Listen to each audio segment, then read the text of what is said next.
नमस्कार, हमारे IGNOU audio books channel पर आपका स्वागत है। इंदिरा गांधी राष्ट्रीय मुक्त विश्वविद्यालय school of social sciences SOSS masters degree programs, master of arts, Gandhi and peace studies MGPS, Hindi first year, MGP 007 Gandhi स्मृति एवं दर्शन समिति, गांधी के बाद अहिंसात्मक आंदोलन, इकाई 1 गांधीवाद के बाद का परिदृश्य 1.1 प्रस्तावना। गांधी के बाद भारत ये शब्द गहनतम भावना में गांधी का प्रतिवाद निरूपित करते हैं। गांधी की भारत की अवधारणा ऐसे ग्राम गणराज्यों को व्यक्त करती थी जिनमें आवश्यकताओं के न्यूनीकरण के आदर्श के प्रतिबद्ध आत्मनिर्भर लोकतांत्रिक स्थानीय समुदाय हों। बहरहाल स्वतंत्रता प्राप्ति के बाद जब जवाहरलाल नेहरू प्रधानमंत्री बने, उन्होंने भारत के योजना के साथ वायदा घोषणा की। यह वायदा एक ऐसी औद्योगिक सभ्यता में पूरी तरह से ऐसे नए भारत का निर्माण करना था जिसकी हिंद स्वराज में गांधी ने स्वयं निंदा की थी। अपने विचारों को मूर्त रूप देने के लिए नेहरू ने प्रगामी रूप से उन बातों की अनदेखी की जो कि गांधी ने भारतीय समाज के पुनर्निर्माण के विषय में सोची थी, और तब जबकि ब्रिटिश शासकों ने भारतीय सभ्यता के आधार को ध्वस्त कर दिया था। परंतु भारत के विकास के लिए नेहरूवादी अंतर्दृष्टि 3 प्रमुख समस्याओं से घिरी हुई थी जो कि समाधान के लिए मुंह खोले खड़ी थी, जैसे नृजातीय और सामाजिक विभाजन, अत्यधिक आर्थिक असमानताएं, प्रादेशिक भेदभाव और असंतुलन, बहुविध भाषाएं और देशी राज्यों की विद्यमानता। नेहरू ने इन सभी समस्याओं के बारे में सोचा जिन्होंने भारत को सामाजिक, सांस्कृतिक और राजनीतिक दृष्टि से विखंडित किया, और स्थानीय तथा प्रादेशिक निष्ठाओं ने इन्हें पोषित तथा प्रबलित किया। इसलिए भिन्न लोगों की एकता और राजनीतिक प्रयोजन का एकीकरण एकत्व बनाने के लिए अनिवार्य है।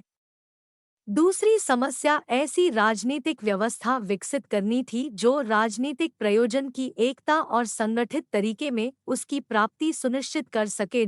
सामाजिक विच्छेद और आर्थिक पिछड़ेपन की समस्याओं को जिनसे भारत उत्पीड़ित रहा है, इसको ध्यान में रखते हुए ऐसी राजनीतिक प्रणाली का निर्माण करना आवश्यक था। निम्नतर मृत्यु दर, निरक्षरता, पिछड़ी अर्थव्यवस्था, कम कृषि उत्पादकता ने भारत के लोगों को अत्यंत गरीब बनाए रखा और स्वास्थ्य सेवाओं का स्पष्ट रूप से अभाव रहा था। तीसरी समस्या सामाजिक और आर्थिक सुधार से संबंधित थी। भारत को सफलतापूर्वक इनसे निपटना था ताकि नए भारत की नेहरूवादी अंतर्दृष्टि को प्राप्त किया जा सके। इन समस्याओं का समाधान तत्काल करना था और उपयोग समृद्धि प्राप्त करने की दृष्टि से विकास की रणनीति अपेक्षित थी। परिणामस्वरूप भारत को अपना पुराना सामाजिक सांस्कृतिक चोला त्यागना था और इतिहास में क्रिया के लिए आधुनिक राजनीतिक सत्व के रूप में उभरना था। सामाजिक जीवन और संबंधों के नए पैटर्न के संवर्धन के लिए राष्ट्रीय पुनर्निर्माण का अभिप्राय विगत और उसके सामाजिक आर्थिक संस्थागत व्यवस्थाओं का पुनः संयोजन तथा वर्तमान संतुलन को बाधित किए बिना आधुनिकता को बढ़ावा देने के लिए नई विचारधाराओं और कार्य प्रणालियों को लागू कर अर्थव्यवस्था में आमूलचूल परिवर्तन की प्रक्रिया प्रारंभ करना था। इन निश्चित सर्वांगी लक्ष्यों से पिछले 6 दशकों में नवनिर्मित संस्था राजनीतिक, सामाजिक और आर्थिक के स्वरूप और कार्यक्रम से संबंधित कुछ प्रश्न उत्पन्न हुए हैं। लक्ष्य और उद्देश्य। इस इकाई को पढ़ने के बाद आप भारत की राजनीति में भिन्न भिन्न पक्षों को समझ सकेंगे, उसकी उपलब्धियों, कमियों, संवेदनशीलताओं और समस्याओं का आकलन कर सकेंगे, और इतिहास में कार्य करने वाली राजनीतिक इकाई के रूप में उसके कार्य निष्पादन का मूल्यांकन कर सकेंगे। 1.2 राजनीतिक संरचना और उसका कार्यक्रम वर्किंग 3 वर्ष के गहन और कड़े परिश्रम के साथ विचार विमर्श, चर्चा और उसका मसौदा तैयार करने उसको पूरा करने का फल निकला, और इसके बाद 26 जनवरी 1950 को भारतीय संविधान का उद्घाटन के साथ ही लागू हुआ।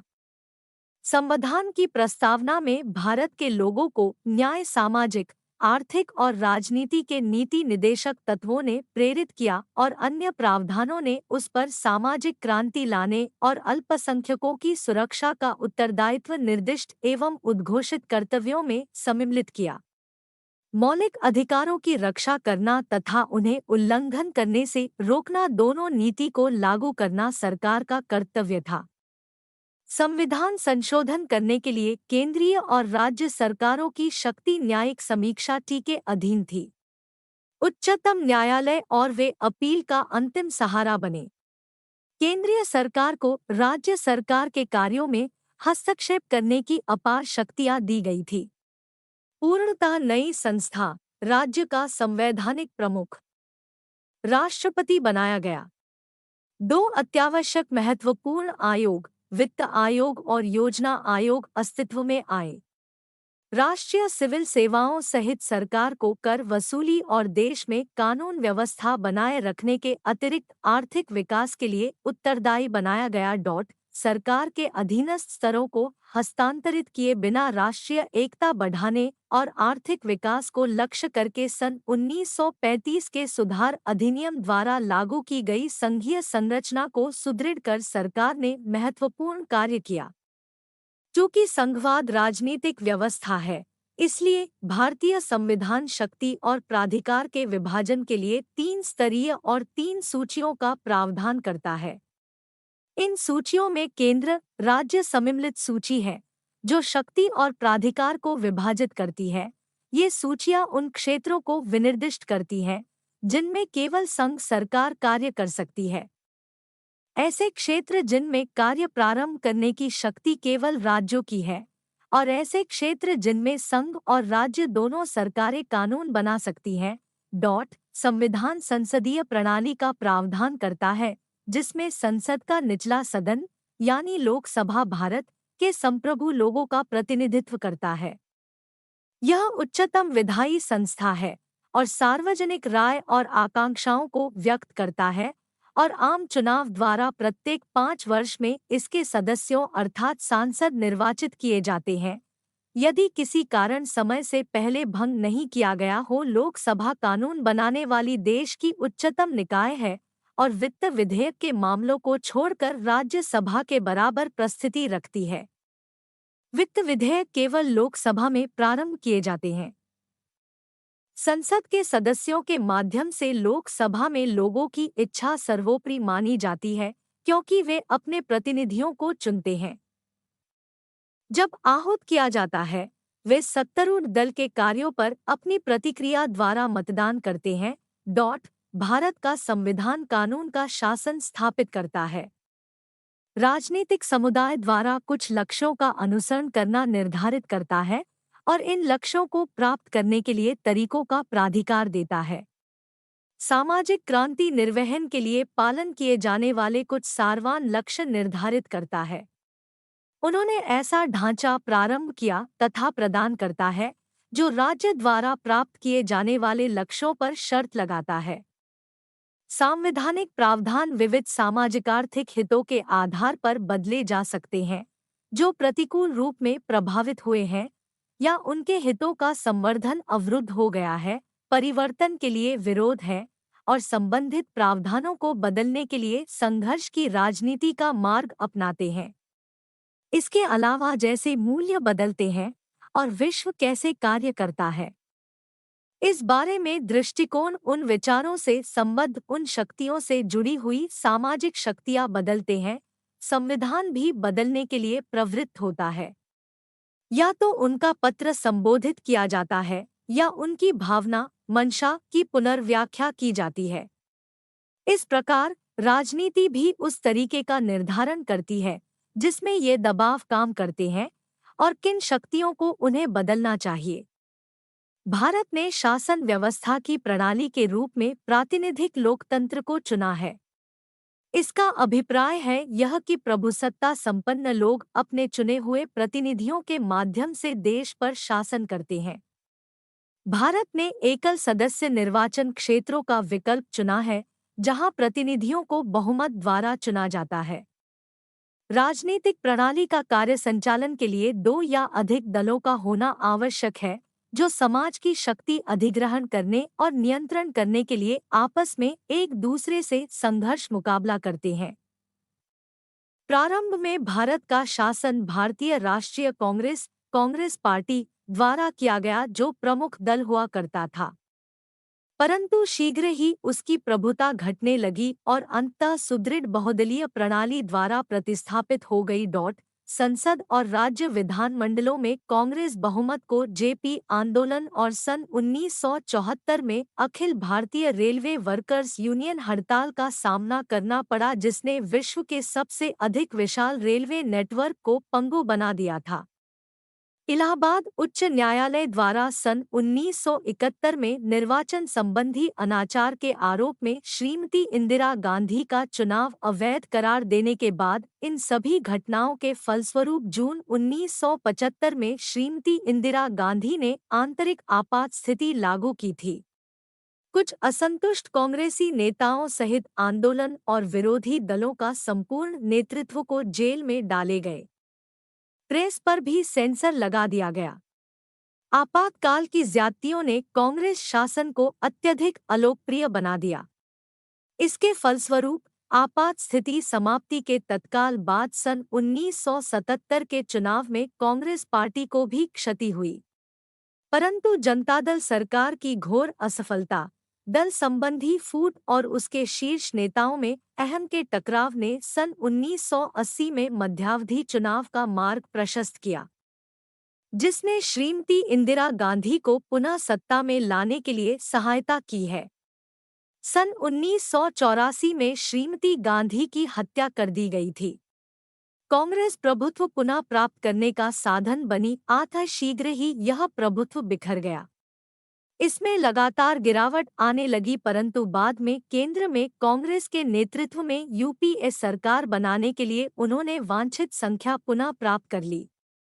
शासन अंतराल में कांग्रेस के पतन और राजनीति के प्रादेशिकरण के कारण गठबंधन सरकारें आई और गई। भारतीय जनता पार्टी बीजेपी कांग्रेस के शक्तिशाली विरोधी राष्ट्रीय दल के रूप में उभरी थी और उत्तर प्रदेश में समाजवादी पार्टी एसपी और बहुजन समाजवादी पार्टी बीएसपी तथा बिहार में राष्ट्रीय जनता दल आरजेडी जैसी विभिन्न राज्य और क्षेत्रीय दलों का उदय हुआ, जो राष्ट्रीय स्तर पर गठबंधन सरकार के निर्माण में महत्वपूर्ण तत्व बने। यह बहुविधियों निर्वाचक परिवर्तन दो महत्वपूर्ण प्रश्न उत्पन्न करता है। एक, यह विभिन्न राजनीतिक दलों के निर्वाचक भाग्यों में क्या परिवर्तन अभिप्रेरित करता है। 2, भारत में पारी प्रणाली के कार्यक्रम के लिए इसके पास क्या विस्तार व्यवस्था है। हित प्रेरित समाज में सामाजिक आर्थिक समूह अपने हितों की सुरक्षा और संवर्धन के लिए सामूहिक निर्णय को प्रभावित करने या नियंत्रित करने की दृष्टि से समाज के शक्ति तंत्र संयोजन, प्रभुत्व और नियंत्रण के लिए आपस में ही प्रतिस्पर्धा करते हैं। इससे सामाजिक दरार उभरने और गहरी होने लगती है, जैसा कि निर्वाचन प्रक्रिया में दिखाई देती है। असमान सामाजिकार्थिक हित या तो विद्यमान राजनीतिक दलों के माध्यम से कार्य करते हैं या उनमें से कुछ स्वयं राजनीतिक दल गठित करते हैं। उदारीकरण प्रक्रिया का उद्देश्य भुगतान संतुलन की समस्या का सामना करना और दीर्घकालिक बजट संबंधी व्यवहार्यता तथा समग्र रूप में उत्पादन प्रणाली की दक्षता में वृद्धि सुनिश्चित करना था। ये बाजार प्रधानता और विश्व अर्थव्यवस्था से एकीकरण दर्शाता था, ताकि प्रतिस्पर्धा के लिए अर्थव्यवस्था के खुलेपन को प्रोत्साहित किया जाए।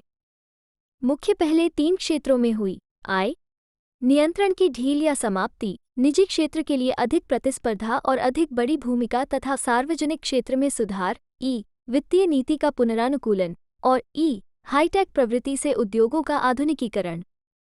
एक विशाल भुगतान संकट सन 1991 में हुआ, जिसने सरकार को घरेलू निवेश और अंतर्राष्ट्रीय व्यापार नीति सुधारों की प्रमुख नीति सुधार प्रारंभ करने का अवसर प्रदान किया। सरकार ने बाजार साधनों के पक्ष में आर्थिक प्रबंधन में प्रमात्रात्मक नियंत्रण का प्रयोग त्याग दिया। अंतर्वर्ती अभिविन्यास से भूमंडलीय अर्थव्यवस्था से अधिक एकीकरण के लिए बहिर्वर्ती निर्णायक पहल हुई। विदेशी प्रत्यक्ष निवेश फॉरेन डायरेक्ट इन्वेस्टमेंट (FDI) आकर्षित करने के प्रयासों को अभी तक सीमित सफलता मिली थी।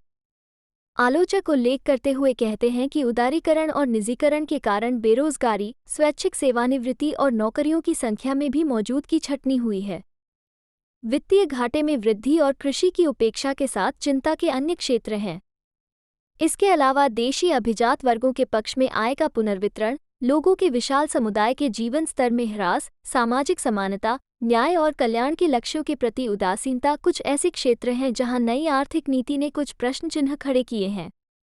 यद्यपि उदारीकरण प्रक्रिया ने उच्चतर आर्थिक विकास दर को प्रवर्तित किया है, परंतु इसके साथ और कई समस्याएं अनसुलझी बनी हुई हैं। उदाहरण के लिए, सकल घरेलू उत्पादन और प्रति व्यक्ति आय वृद्धि दरें कम हैं, किसानों की बढ़ी हुई अस्थिरता, खाद्यान्नों के प्रति व्यक्ति उत्पादन में ह्रास, उद्योग की क्षमता उपयोगिता में भारी गिरावट और बेरोजगारी अनुपात में तेजी से वृद्धि के साथ लंबे समय की कृषि और औद्योगिक वृद्धि में मंदी सामने आई है। कृषि को सिंचाई, अनुसंधान और विस्तार, बिजली और परिवहन जैसी बुनियादी सुविधाओं तथा सहकारी समितियां या ऋण विपणन और ग्रामीण उद्योगों की स्थापना का गठन और किसानों को सीधे भूमि का वितरण के बिना सकल रूप से उपेक्षित किया गया, ताकि कुल मिलाकर विकास लाभ समुदाय से सहभाजित हो सके। हरित क्रांति अवश्य ही खाद्यान्न में आत्मनिर्भरता प्राप्त करने में सहायक हुई है, परंतु इससे उत्पादन की लागत बढ़ गई, जिसका भार छोटे और सीमांत किसानों पर पड़ा है। धनी किसानों ने हरित क्रांति, ग्रीन रेवोल्यूशन का भरपूर लाभ प्राप्त किया।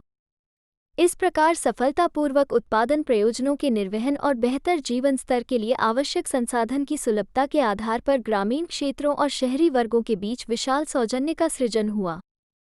इस क्षेत्र में सुधारों की असफलता के कारण गरीबी में वृद्धि हुई है, उत्पादकता में धीमी वृद्धि, ग्रामवासियों को शहरों में प्रवासन, पोषाहार के निम्न स्तर तथा शिशु मृत्यु दर में उच्च दरें हमारे सामने आई हैं। भारत में कृषि संरचना अपरिवर्तित रही है। इसके अलावा मध्यवर्ती किसानों की नई श्रेणी ने राजनीतिक महत्व प्राप्त किया और भारतीय राजनीति में महत्वपूर्ण बल के रूप में उभरा। कोई भूमि सुधार के बिना सीमांत और भूमिहीन किसानों की बहुत बड़ी संख्या अपनी दशा सुधारने में अशक्त रही। 1.4 लोकतंत्र और सामाजिक क्रांति भारत ने स्वतंत्रता, समानता और भ्रातृत्व के मूल्यों पर आधारित नई सामाजिक व्यवस्था का निर्माण करना आरंभ हुआ। सामाजिक क्रांति के लिए जैसे राज्य के नीति निदेशक सिद्धांत, मूल अधिकारों, अल्पसंख्यकों के अधिकारों का संरक्षण करने वाले उपबंध, दुर्बल वर्गों, विशेषकर अनुसूचित जातियों, शेड्यूल्ड कास्ट्स (SCS) और अनुसूचित जनजातियों, शेड्यूल्ड ट्राइब्स (STS) और अन्य पिछड़े वर्गों, अदर बैकवर्ड क्लासेस (OBCS) के कल्याण का संरक्षण वाले उपबंध के निर्धारण करने वाले सांविधानिक उपबंध अब पिछले 6 दशकों से प्रचालन में हैं। मूल अधिकारों का उद्देश्य व्यक्ति के निजी स्थान को सार्वजनिक स्थान जैसे समाज और उसकी परंपराएं और सरकार तथा अन्य सार्वजनिक संघों के अतिक्रमण से संरक्षित करना है। भारत के सामाजिक निर्माण में समाज के अपने पिछले मानदंडों में पूरा परिवर्तन अंतर्निहित है। मुख्य रूप से भौतिक समृद्धि पर पुनर्निर्माण निर्भर करता है। यह आर्थिक समृद्धि है जिसे अच्छे जीवन का महत्वपूर्ण पहलू माना जाता है, जो ऐसे जीवन को दर्शाती है जो किसी भी अपवाद के बिना जीवन निर्वाह स्तर उठाने में निरंतर प्रगति और वंचन पर विजय प्राप्त करता है। नैतिक विकास सहित भी सभी प्रकार की समृद्धि का आधार भौतिक समृद्धि मानी जाती है। इसका अभिप्राय न केवल उत्पादन प्रणाली में क्रांति लाना है, अपितु सभी को सामान और सेवाएं उपलब्ध कराना है। ये दोनों संभावनाएं दुर्लभ समाजीय संसाधनों, विशेषकर गरीबी और वंचन से ग्रस्त वर्ग को भी सुलभ होनी चाहिए। यह सब सुलभ होनी चाहिए, यह सब उन लोगों तक पहुंचनी चाहिए जिन्हें इसकी अत्यंत आवश्यकता है। इन आशाओं की पूर्ति में विफलता के होने पर लोगों में वर्गगत और क्षेत्रीय वफादारी को बढ़ावा देती है और अंततः क्षेत्रीय बटा राज्य दल का निर्माण करती है, और ये राजनीतिक शक्ति को प्राप्त करती है जो राष्ट्रीय स्तर पर निर्णय करने की प्रक्रिया में अधिक शक्ति और महत्व प्राप्त करने तथा शक्ति अधिग्रहण करने का प्रयास करते हैं। इससे क्षेत्रीय बटा राज्य दलों के निर्माण को प्रोत्साहन मिलता है तथा राष्ट्रीय स्तर पर गठबंधन सरकार के गठन की अपरिहार्यता मुख्य कारक होती है। 1.3 आर्थिक परिवर्तन आज स्थिर और सतत आधुनिकीकरण को स्थायी बनाने के लिए सामाजिक प्रक्रिया के निर्माण के लिए लोकतंत्र और आर्थिक विकास का अवलंब करना आवश्यक हो गया है। स्वतंत्रता प्राप्ति के समय भारत को विरासत में पिछड़ी हुई अर्थव्यवस्था मिली थी क्योंकि अंग्रेज लोग यहाँ से बड़ी मात्रा में धन ले गए थे। ब्रिटिश सरकार ने भारत की संपत्ति का दोहन करके इसे अधिक निराशाजनक बना दिया था। ब्रिटिश शासकों ने यद्यपि आर्थिक विकास की प्रक्रिया अवश्य प्रारंभ की थी, परंतु यह सृजनात्मक उद्यमिता ऊर्जा के लिए अपर्याप्त थी जो भारतीय अर्थव्यवस्था में स्वतः स्फूर्त गतिशीलता उत्पन्न कर सके। भारत समृद्ध प्राकृतिक संसाधनों के होने के बावजूद सन 1947 में स्वतंत्रता के समय गरीब था। आर्थिक रुद्धता द्वारा सामाजिक पिछड़ेपन को ध्यान में रखते हुए विकास के प्रश्न को अत्यधिक महत्व दिया गया। अपने पिछड़ेपन पर विजय पाने के लिए दो भिन्न भिन्न रणनीतियां, एक गांधीवादी और नेहरूवादी, श्रेष्ठता प्राप्त करने का प्रयास कर रही थी। विकास का गांधीवादी मॉडल को श्रीमन नारायण अग्रवाल द्वारा प्रेरित किया गया था, जिन्होंने महात्मा गांधी की मानव और उसके संसार के प्रति विचारधारा से प्रेरित होकर देशी संस्कृति और सभ्यता का संरक्षण और जैविक समृद्धि के संवर्धन की आवश्यकता पर बल दिया था। इस योजना में जनसमूह के अत्यधिक अनुशासन से बचने की आवश्यकता पर जोर दिया गया और लोकतांत्रिक राजनीतिक जीवन तथा संबंधों और राज्य के न्यूनतम नियंत्रण पर भी बल दिया गया। श्री अग्रवाल सादगी, विकेंद्रीकरण और कुटीर उद्योग पर अर्थव्यवस्था निर्माण करने के पक्षधर थे। उनका उद्देश्य गांधीवादी विचारधारा से अनुप्राणित करना था, जो ग्राम को आर्थिक गतिविधियों की प्राथमिक इकाई बनाने के लिए तथा स्थानीय कार्यों के लोकतांत्रिक राजनीतिक प्रबंधन के लिए भी तैयार कर सके। आर्थिक विकास के लिए उसकी योजना गांधीजी की आवश्यकताओं के न्यूनीकरण और पूर्ण विकेंद्रीकरण के लिए समर्थन से प्रेरित कभी थी, ताकि सामान्य लोग भी अपने भाग्य का मार्गदर्शन करने में सक्षम हो सके, चाहे यह आर्थिक हो या राजनीतिक। इस परिप्रेक्ष्य में बड़ी मात्रा में औद्योगिकीकरण की और राज्य की भूमिका की कम संभावना है या कोई संभावना नहीं है। गांधी ने उपभोक्तावाद की निंदा की, जिसे पश्चिमी सभ्यता ने बढ़ावा दिया, और आर्थिक तथा राजनीतिक प्रतिद्वंद्विता की भी, जो पश्चिमी सभ्यता के हृदय में स्थित है, जो सहकारिता के बदले प्रतिस्पर्धा के मूल्य पर बल देता है। अध्येताओं को गांधीवादी आर्थिक विचारधारा से पिछले पाठ्यक्रम में परिचित किया गया है, परंतु नेहरू के नेतृत्व में कांग्रेस सरकार द्वारा अंगीकृत रणनीति गांधीवादी सोची गई दृष्टि से पूर्णतः भिन्न थी। नेहरू की दृष्टि ने ऐसी सामाजिक व्यवस्था की संकल्पना की जिसमें सामाजिक सृजन की क्रांति प्रारंभ करने का मुख्य उत्तरदायित्व राज्य ने ग्रहण किया। इसमें जीवन स्तर के निरंतर बढ़ते हुए स्तर पर ध्यान केंद्रित करते हुए भौतिक जीवन की प्रमुखता के महत्व पर प्रकाश डाला गया, परंतु इसमें कृषि और ग्रामीण कुटीर उद्योगों के महत्व को स्वीकार नहीं किया गया। इसने केंद्रीय रूप से नियोजित आर्थिक विकास को चुना गया, जिसने पूंजी उत्पादनकारी उद्योगों को आर्थिक विकास के चालक के रूप में स्वीकारा। प्रौद्योगिकी से प्रेरित और टिकाऊ आर्थिक विकास का विकल्प जानबूझकर चुना गया। इसमें वितरण के साथ एक ही समय विकास पर बल दिया गया और पहले विकास बाद में वितरण का विकल्प चुना गया। नेहरू ने योजना निर्माण की प्रक्रिया की अध्यक्षता की और इस पर अडिग रहते हुए कि गरीबी और बेरोजगारी, राष्ट्रीय रक्षा और आर्थिक पुनरुद्धार की समस्याएं तीव्र औद्योगिकीकरण के बिना हल नहीं हो सकती हैं। भारतीय विकास और राष्ट्रीय आत्मनिर्भरता की तीन आधारिक आवश्यकताओं में उनका विश्वास था, जैसे कि भारी इंजीनियरिंग और मशीन निर्माण उद्योग, 2 वैज्ञानिक अनुसंधान संस्थान और 3 विद्युत ऊर्जा योजनाबद्ध आर्थिक विकास। स्वायत्त पूंजीवाद के लिए औद्योगिक आधार का निर्माण राज्य के द्वारा नियंत्रित किया गया। उत्पादन का मूल क्षेत्र का नियंत्रण किया, पुनः वितरण पर नियंत्रण, या दूसरे शब्दों में यह कह सकते हैं कि मिश्रित अर्थव्यवस्था मॉडल सार्वजनिक और निजी क्षेत्र का सहअस्तित्व को नियंत्रित किया गया था। नेहरूकाल के पश्चात की अवधि में राजनीतिक अस्थिरता, व्यापक सामाजिक अशांति और योजना प्रक्रिया में विकास उपलब्धि में भी स्पष्ट उतार चढ़ाव देखा गया। अर्थव्यवस्था का स्तर गिर गया था और अर्थात सरल भाषा में यह कहा जा सकता है कि निजी क्षेत्र को बढ़ावा देने के उद्देश्य से राज्य की आर्थिक स्थिति अत्यंत कमजोर हो गई थी। सन 1962 के भारत चीन युद्ध तथा सन 1965 के भारत पाक युद्ध के बाद तो यह पर्याप्त कमजोर हो गई थी। प्राकृतिक आपदाओं के कारण सूखा, कृषि की असफलता और पुनर्वितरण के मूलाधारित कार्यक्रम के अभाव ने आर्थिक स्थिति को अधिक कमजोर किया और प्रशासनिक अदक्षता और भ्रष्टाचार के कारण यह आगे और भी अधिक कमजोर होती हुई चली गई। आर्थिक विकास की दिशा के मार्गदर्शन में राज्य की केंद्रीय भूमिका ने योजनाबद्ध आर्थिक विकास के लक्ष्यों और उद्देश्यों के अनुकूल उन्होंने कार्य बनाने की दृष्टि से निजी क्षेत्र के सख्त विनियम और नियंत्रण की कसौटी से देखा। भारी उद्योगों और वैज्ञानिक अनुसंधान संस्थानों के निर्माण पर बल के परिणामस्वरूप राज्य नियंत्रण और नियोजित आर्थिक विकास के माध्यम से प्रशिक्षित और कुशल जनशक्ति युक्त औद्योगिक आधार का निर्माण हुआ। राज्य ने उत्पादन का और पुनर्वितरण के मूल क्षेत्रों को नियंत्रित किया।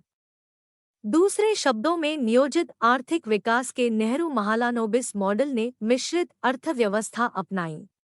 इसमें शामिल थे क राजनीतिक लोकतंत्र की प्रणाली, ख अर्थव्यवस्था की सरकारी योजना, विनियम और अर्थव्यवस्था पर नियंत्रण, ग सार्वजनिक क्षेत्र और घ निजी क्षेत्र को कर की राहत और राज्य प्रक्रिया सहायता की प्रणाली। इसका उद्देश्य क्या था? वह यह कि सामाजिक, राजनीतिक, आर्थिक शोषण को रोकना तथा आर्थिक कार्यों में निजी लाभ देने के उद्देश्य के साथ साथ असमानता का उत्तरोत्तर उन्मूलन करना था। यह सब कुछ संक्षेप में समाज के समाजवादी पैटर्न के शीर्षक में दिया गया है। इसमें लोगों का जीवन स्तर सुधारने के लिए कृषि उत्पादकता और औद्योगिक विकास में वृद्धि द्वारा राष्ट्रीय आय में पर्याप्त बढ़ोतरी की आवश्यकता पर बल दिया गया था। इंदिरा गांधी के कार्यकाल की अवधि में लोक लुभावनी नीतियों और गरीबी हटाओ जैसे नारों से सन 1971 के आम चुनावों में बहुत बड़ा बहुमत मिला और उनकी जीत हुई थी। योजना के माध्यम से आर्थिक विकास ने भुगतान संतुलन की कठिनाइयों, खाद्यान्न की कमी, बढ़ती हुई आबादी, विक्रय खाद्यान्न अधिशेष में गिरावट और अवरुद्ध कृषि उत्पादन ने तंगी का सामना किया, जिसके कारण प्रगति को विराम लग गया था। राजनीतिक उथल-पुथल, सामाजिक अशांति, बढ़ता हुआ आर्थिक संकट और किसी ठोस कार्य के बिना गरीबी हटाओ का लुभावना नारा दिया गया था। खाद्यान्न आपूर्ति के लिए संयुक्त राज्य अमेरिका पर निर्भर रहने की मजबूरी उस समय की कटु वास्तविकता थी। भारत को विश्व बैंक के सम्मुख झुकना पड़ा था, जिसने इस पर वांशिकतन समझौता थोप दिया, जिसमें उन नीतियों का पैकेज था जिन्हें समृद्धिकारी, ग्रोथ इंड्यूसिंग समझा गया था। इसका अभिप्राय हुआ कि बड़ी लघु सिंचाई से छोटी सिंचाई की ओर आए, ऋण योग्य किसानों की ऋण के लिए पर्याप्त व्यवस्था, नए महंगे कृषि निवेश और उर्वरक उत्पादन तथा संकर बीजों में वृद्धि, बल में बदलाव आए। इन उपायों से खेती उत्पादन, विशेषकर गेहूं के उत्पादन को प्रोत्साहन मिला, परंतु इसके सामाजिक प्रभाव में आधारिक सुविधा संपन्न क्षेत्रों में खुशहाल किसानों को अपेक्षाकृत अधिक लाभ हुआ। इसके अलावा इसने धीरे धीरे कृषि और उद्योग के बीच संबंध बढ़ाए और कृषि को, विशेषकर महत्वपूर्ण निवेशों की कीमत और उपलब्धता के बारे में बाजार के उतार चढ़ाव के प्रति संवेदनशील बनाया। इसने निस्संदेह रुद्धता समाप्त की, जिसने भयानक रूप ले लिया था, परंतु यह देहातों में बढ़े हुए ध्रुवीकरण की कीमत पर हुआ था। एक वित्तीय संकट का आरंभ हुआ, फलस्वरूप रुपए का अवमूल्यन हुआ, एक राजनीतिक आंधी उत्पन्न हुई और परिणामस्वरूप मंदी, मुद्रास्फीति और निर्यात में ह्रास हुआ। राजनीतिक संस्थाओं की दुर्बल होती हुई स्थिति के साथ उसकी वैधता के साथ साथ गहराते हुए आर्थिक संकट के फलस्वरूप अंततः सन 1975 में आपात स्थिति लगाई गई। इसके परिणामस्वरूप राजनीतिक अस्थिरता के कारण समाजवाद के प्रति वचनबद्धता भी दुर्बल हुई और पूंजीवादी पथ पर भारतीय अर्थव्यवस्था विकसित करने के प्रयास हुए। वितरणात्मक न्याय को प्रोत्साहन देने के बदले राज्य नियंत्रित औद्योगिक आधारभूत संरचना के फलस्वरूप स्वेच्छाचारी, अधिकारवादी, अकल्पनाशील और भ्रष्ट नौकरशाही शासन व्यवस्था बनी।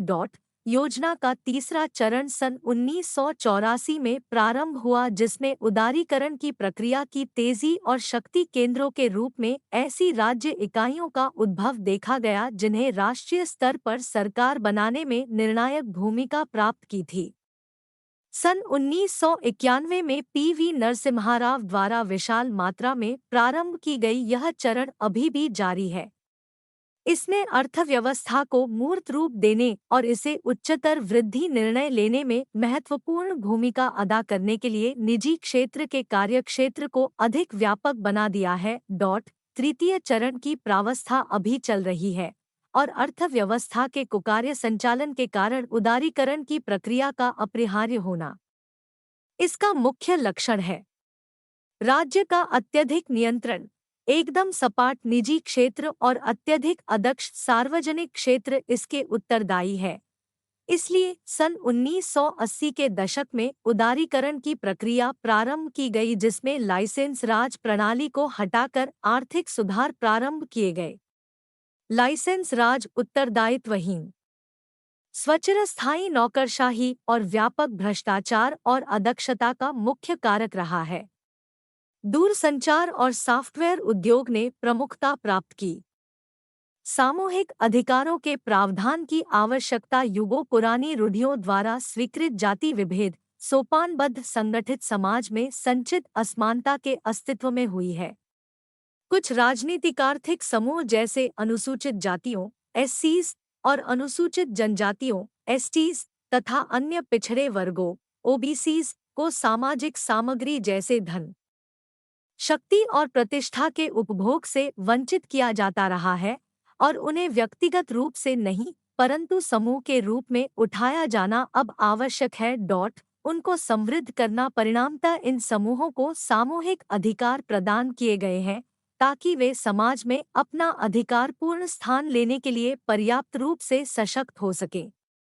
इन उद्देश्यों को प्राप्त करने के लिए सामाजिक आर्थिक असमानताएं, जो व्यक्तियों को अपंग बनाती है और सामूहिक निर्णय के क्रियान्वयन में प्रभावी ढंग से भाग लेने से रोकती है, उनके संदर्भ में संविधान में, विशेषकर प्रस्तावना में, सभी सामाजिक, आर्थिक और राजनीतिक न्याय प्राप्त करने के लिए प्रावधान प्रदान किए गए हैं।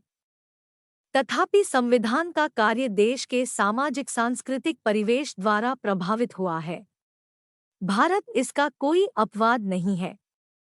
सामाजिक स्तरीकरण और सांस्कृतिक बंधनों ने विशेषकर निम्नतम जातियों और सबसे अधिक गरीब नागरिकों में लोकतंत्र तथा सामाजिक और आर्थिक सुधारों का विस्तार सीमित किया है। बहरहाल प्रातिनिधिक सरकार और वयस्क मताधिकार उन सभी द्वारा अपनाया गया है जो सशक्तिकरण लाना चाहते हैं। जहां तक मूल अधिकारों का संबंध है, उन्होंने विशेष रूप से संपत्ति के अधिकार ने एक ओर निदेशक तत्वों और मूल अधिकारों के बीच और दूसरी ओर राज्य निदेशक सिद्धांतों तथा मूल अधिकारों के बीच असंगति के कारण तनाव उत्पन्न किया। इन असंगतियों के फलस्वरूप कई संवैधानिक संशोधन हुए और आकस्मिक अवसरों पर संसद और न्यायपालिका का टकराव हुआ कि कौन संविधान का अधिक सक्षम संरक्षक है। मूल अधिकारों को अब निरपेक्ष नहीं समझा जाता है। इनकी कई सीमाएं, अर्हताएं और अपवाद हैं। इनकी भारत के संविधान के आधारिक ढांचे के साथ अनुरूपता सुनिश्चित करने के लिए संवैधानिक सीमा और न्यायिक समीक्षा विद्यमान है। राज्य के निदेशक सिद्धांतों और मूल अधिकारों के बीच असंगतियां हटाने के प्रयास भी दिखाई देते हैं। भले ही राज्य के निदेशक तत्व कानूनी तौर पर लागू नहीं है, सन 1970 के दशक से उच्चतम न्यायालय के निर्णयों ने उनके सकारात्मक पहलुओं पर जोर दिया है। नीति निदेशक निदेशक तत्वों को कल्याणकारी राज्य के उद्देश्यों को प्राप्त करने के लिए मूल अधिकारों का पूरक स्वीकार किया गया है। उच्चतम न्यायालय ने अधिनियम के रूप में वैधता निर्धारण करने में उनके महत्व को रेखांकित किया है। वह मानता है कि व्यक्तियों द्वारा मूल अधिकारों का प्रयोग तब तक सुनिश्चित नहीं किया जा सकता है जब तक निदेशक तत्व क्रियान्वित नहीं किए जाते हैं। सामूहिक अधिकारों के प्रावधान का अभिप्राय भारतीय जनसमुदाय में बहिष्कृत या सीमांतीकृत सामाजिक समूहों को प्राथमिकता के आधार पर उनके साथ व्यवहार करना है। यदि संविधान की प्रस्तावना सभी को सामाजिक न्याय का आश्वासन देती है, राज्य निदेशक सिद्धांत के लिए सामाजिक देखभाल के साथ कमजोर वर्गों और विशेष रूप से अनुसूचित जातियों एससीज और अनुसूचित जनजातियों एसटीज के शैक्षिक और आर्थिक हितों को बढ़ावा देना अपेक्षित है। राज्य को सामाजिक अन्याय और सभी प्रकार के शोषण से उन्हें संरक्षित करने का निर्देश दिया गया है। अनुच्छेद 46। इसके अलावा अनुच्छेद 15(1) में धर्म, नस्ल, जाति, लिंग भेद, स्थान या जन्म या उनमें से किसी के आधार पर नागरिक के विरुद्ध भेदभाव निषिद्ध करता है। कानूनी समानता के अलावा संविधान अनुच्छेद 16(3) के माध्यम से नागरिकों की किसी भी पिछड़े वर्ग के पक्ष में नियुक्तियों या पदों के आरक्षण के लिए कोई भी प्रावधान करने की अनुमति देता है जिनका राज्य में राज्य के अधीन सेवाओं में पर्याप्त प्रतिनिधित्व नहीं है। अनुच्छेद 15 प्रावधान करता है कि नागरिकों के किसी भी सामाजिक रूप से और शैक्षिक रूप से पिछड़े वर्ग के लिए या अनुसूचित जातियों एससीज या अनुसूचित जनजातियों एसटीज के लिए विशेष प्रावधान करने से राज्य को कोई नहीं रोक सकता है, अर्थात इनके उत्थान के लिए सभी उपाय करने के लिए स्वतंत्र है। संविधान 3 प्रकार की अभिक्रिया करने लिए प्राथमिकता प्रदान करता है। अनुसूचित जातियों एससीज और अनुसूचित जनजातियों एसटीज के लिए विधायी निकायों में सीटों, सरकारी नौकरियों और शैक्षिक संस्थाओं में सीटों का आरक्षण करने, कुछ व्यय, सेवा और सुधारक स्कीमों जैसे छात्रवृत्तियों, अनुदानों, ऋण, भूमि आवंटन, स्वास्थ्य देखभाल, कानूनी सहायता तथा गरीबी निवारक उपायों और दमन तथा अन्याय से संवेदनशील समूहों का संरक्षण करने के लिए अभिप्रेत सामाजिक संरक्षण के उपाय करने के लिए प्रावधान उपलब्ध कराता है। इन सभी में संविधान निर्माताओं ने आर्थिक बंचन स्वीकार करने की मनाही की। इसका परिणाम तरजीही अभिक्रिया की पहचान करने के मात्र मानदंड के रूप में पिछड़ापन आया है। शैक्षिक और आर्थिक पिछड़ेपन तथा वंचन दोनों का प्रमुख कारण सामाजिक पिछड़ापन माना गया था। ये प्रावधान बेदखली और अभावग्रस्तता की पीड़ा कम करने में प्रमुख रूप से सहायक हुए हैं, परंतु निष्कासन का ढांचा या उसकी तीक्ष्णता कम करने तक में भी लागू न करने के कारण ये सब असफल रहे हैं। वंचित और सामान्य जनसमुदाय के बीच अंतर है। सामाजिक न्याय के कार्यक्रम हालांकि बहिष्करण के मामलों में सामाजिक संरचना को कोई भी लाभ नहीं दे पाए हैं। रोजगार, मजदूरी, ऋण आदि में भेदभाव अभी भी व्यापक रूप से विद्यमान है। इसलिए कई सामाजिक समूहों में अभी भी आर्थिक परिस्थिति में अंतर है और यह पहले की तरह ही अब भी मौजूद है।